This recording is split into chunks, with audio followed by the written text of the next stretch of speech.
तीन प्रकार के गुणों का वर्णन है। इदं ज्ञानमुपाश्रित्य मम साधर्मागता सर्गेऽपि नोपजायन्ते प्रलये न व्यथन्ति।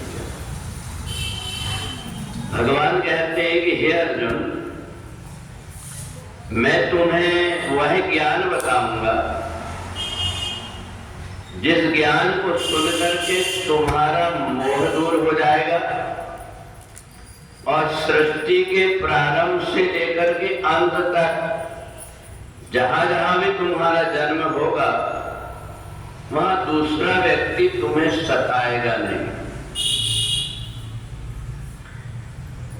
कई बार हम ज्ञान तो सुनते हैं परंतु उसकी तरफ हमारा ध्यान नहीं जाता, और इसलिए बहुत सी ऐसी बातें हैं जब हमें बहुत बाद में याद आती है कि हमने ऐसा कभी सुना था परंतु आज याद आ रहा है।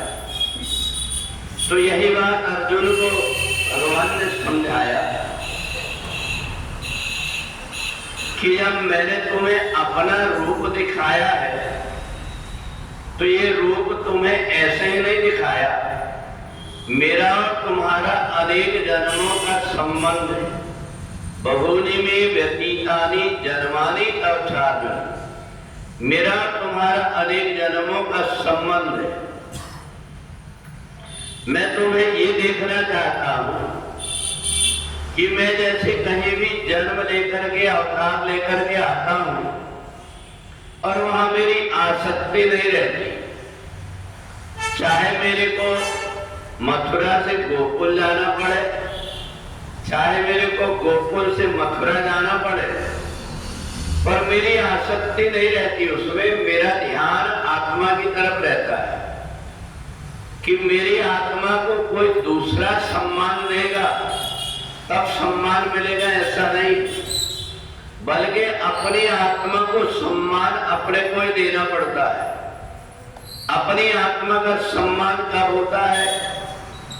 कहा कि ये जीवात्मा परमात्मा का अंश है, बाहर जितने प्रकार का दिखावा है ये व्यक्ति को स्थिर नहीं रहता।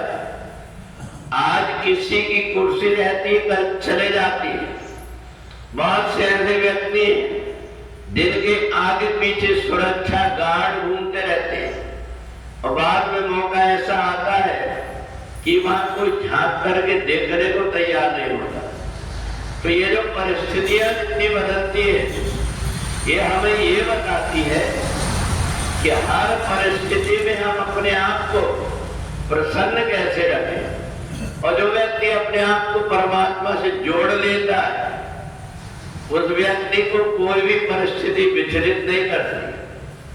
अगर कोई उसके गले में माला पहनाता है तो भी वो प्रसन्न रहता है, और यदि कोई व्यक्ति उसका अपमान कर देता है, उसे कोई ऊंच नीच बात भी बोल देता है, तो वो अपने तक जाने नहीं देता। इसलिए नहीं जाने देता, इदं ज्ञानमुपाश्रित्य, उसने मेरे द्वारा दिया हुआ ज्ञान को अपने हृदय में धारण कर लिया। और परमात्मा का दिया हुआ ज्ञान क्या है? इदं खल्विदं ब्रह्म, जिसको तुम छोटा कहते हो, जिससे घृणा करते हो, वो और कोई नहीं। इदं खल्विदं ब्रह्म, हर जगह वह परमात्मा है, और वह परमात्मा जब हर जगह है तो कोई व्यक्ति बड़ा और छोटा नहीं, ये अपनी सोच का अंतर होता है। और इसलिए जो व्यक्ति अपने स्वरूप में स्थित हो जाता है उसको बाहर से कोई व्यक्ति मेरा सम्मान करे इसकी परवाह नहीं होती। उन व्यक्तियों को होती है जो अंदर से खोखले होते हैं परंतु बाहर से दिखावा करना चाहते हैं।